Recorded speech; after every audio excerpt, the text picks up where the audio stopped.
नमस्कार, मेरा नाम राघवेंद्र सिंह हुआ। मैं भिलाई छत्तीसगढ़ से हूँ। ये मेरी पत्नी सिम्मी सिंह हैं। दिसंबर 2019 में मुझे कोविड हुआ था। करीब 6 महीने के बाद मुझे ब्लीडिंग्स आने लगा, मुंह से ब्लड होने लगा। काफ़ी दिनों तक कभी ज़्यादा ब्लड आता था, कभी कम आता था। फिर मैंने लोकल वहाँ पे भिलाई में जो पल्मोनोलॉजिस्ट थे उनको दिखाया, उन्होंने कुछ मेडिसिन मुझको दिए, लेकिन उससे मुझे कुछ फ़ायदा नहीं हो रहा था। और ये सब करने में करीब मुझे 1 साल का समय निकल गया। फिर उन्होंने मुझे इसके ऑपरेशन के लिए सजेस्ट किया। यूट्यूब से वगैरह से मेदांता के बारे में पता चला कि यहाँ पे इस चीज़ की सर्जरी होती है लंग्स की, जिससे कि आप पूरी तरीके से स्वस्थ हो जाएंगे। और बिलाल सर से मेरी मुलाकात रांची मेदांता में हुई। मैं उनसे वहाँ जा कर के मिला और उन्होंने मुझे ऑपरेशन के लिए सजेस्ट किया। और उन्होंने मुझे बहुत कॉन्फिडेंस दिया कि इसमें चिंता की कोई बात नहीं है सर, ऑपरेशन होगा और आप ठीक हो जाएंगे। आपके नॉर्मल लाइफ में किसी भी तरीके का कोई फ़र्क नहीं पड़ने वाला है।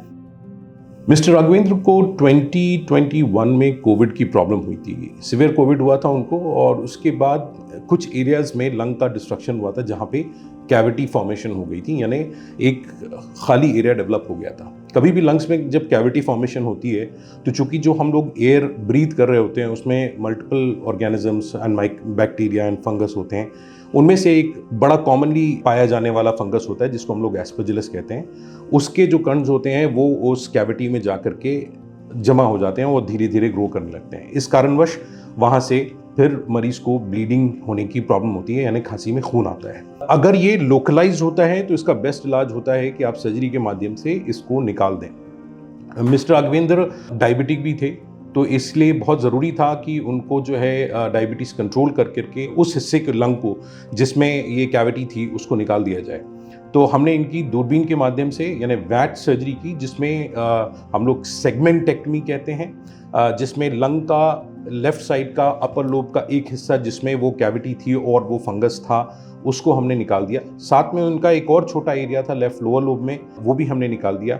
एंड इसीलिए इस तरह की सर्जरीज में एक्सपीरियंस का बड़ा इम्पोर्टेंस होता है, बिकॉज दोनों उनके लेफ्ट लंग के अपर हिस्से एज वेल एज लोअर हिस्से दोनों जगह प्रॉब्लम्स थी, तो दोनों को एड्रेस करना ज़रूरी था।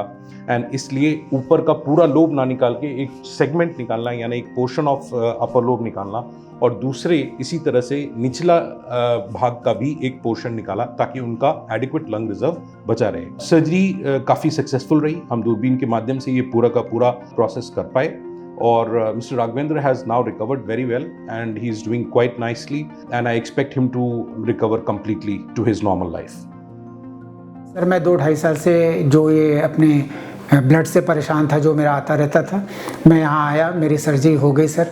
और आज 10 दिनों के बाद मैं अपने फॉलोअप के लिए आया हूँ और मैं यहाँ एकदम ठीक हो करके और अब मैं वापस जा रहा हूँ। मैं डॉक्टर बिलाल और उनकी पूरी टीम को थैंक यू बोल रहा हूँ, जिन्होंने मुझे एकदम स्वस्थ कर दिया है। और मैं अब जाने के लिए यहाँ से पूरी तरीके से स्वस्थ हूँ। Thank you very much sir.